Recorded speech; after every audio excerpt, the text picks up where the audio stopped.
Hey there, I am Kirill Kirkov from Full Stack Ninja.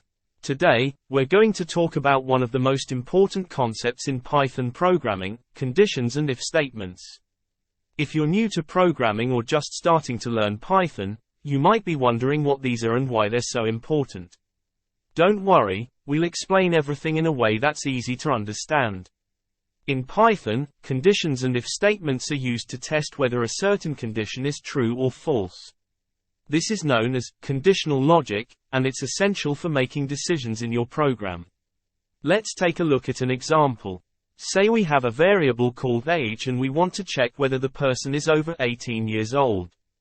In this example, we create a variable called age and assign it the value of 20.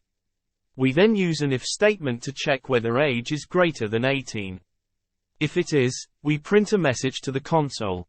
We can also use else and elif statements to handle different cases. For example, if the person is not over 18, we might want to print a different message. In this example, we create a variable called age and assign it the value of 15. We then use an if statement to check whether age is greater than 18. If it is, we print one message. If it's exactly 18, we print another message. And if it's less than 18, we print a third message. Conditions and if statements can be used in many different ways, and they're essential for making decisions in your program. They can be used to control the flow of your program, handle errors, and more. So that's a quick overview of conditions and if statements in Python. If you have any questions or comments, feel free to leave them in the comments section below.